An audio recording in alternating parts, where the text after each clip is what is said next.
And for more on the former vice president's announcement, we are joined by Niall Stanage, White House columnist with our partner, The Hill. Niall, thanks so much for joining us. Good to be with you, Natasha. So let's talk about this. Mike Pence announcing the end of his campaign. Was it that much of a surprise?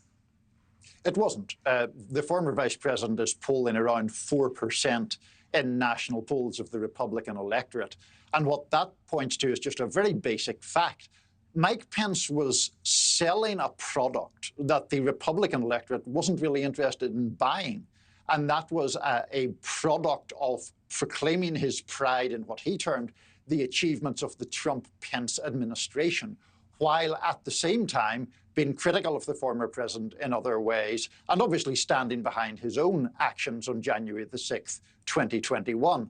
That attempt to sort of thread a needle, proud of the Trump presidency, proud of standing up against the former president on January the 6th, didn't really fly with the GOP voters. And Niall, where does Pence likely go from here? Do you think that he would consider being a running mate again, or will he likely seek office in some other capacity?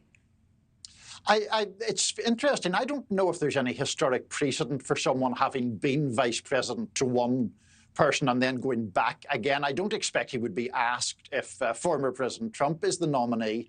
I suspect that the former vice president will just find other things to do with his time. It's perhaps worth mentioning, everyone forgets that Mike Pence was originally a talk radio guy years and years ago, so he may well go into the media in some capacity, I suspect. Yeah, that's interesting. I guess we'll have to see. During his announcement, Pence did not formally endorse another candidate. Of course, given his public criticism of his old boss, you were just alluding to, former President Trump, do you see him putting his weight behind another candidate? And if so, who is most likely?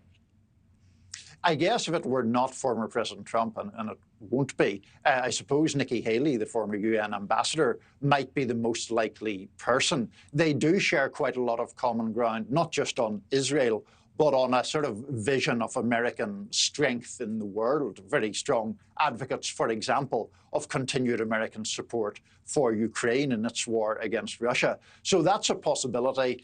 We do have to say, though, Natasha, if the former vice president is polling at 4%, it's not like he has some mammoth amount of troops to shift and marshal behind some other candidate.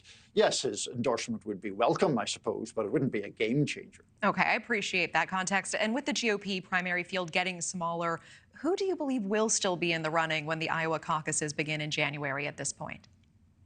It seems to me, in terms of credible candidates, it's likely to be a three-person race by that time. Obviously, former President Trump, Nikki Haley, who I already mentioned, and the Florida governor, Ron DeSantis. Now, Governor DeSantis' campaign has not gone well. He has ticked down in polls since he launched that campaign. He's in some danger of being overtaken for second by Nikki Haley. But those really are the big three at this point. Vivek Ramaswamy may stay in. Other lower polling candidates may stay in. But potentially serious candidates, I think it's going to be those three. Interesting. Vivek Ramaswamy notably absent in your assessment just now.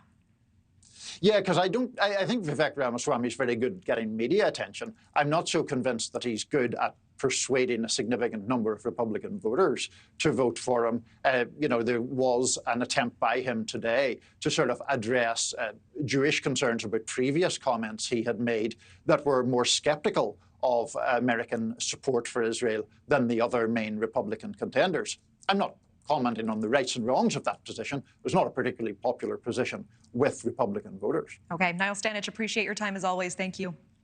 Thank you. Thank you for watching. Go to newsnationnow.com to find News Nation on your television provider. And don't forget to click the red subscribe button below to get more of News Nation's fact-driven, unbiased coverage.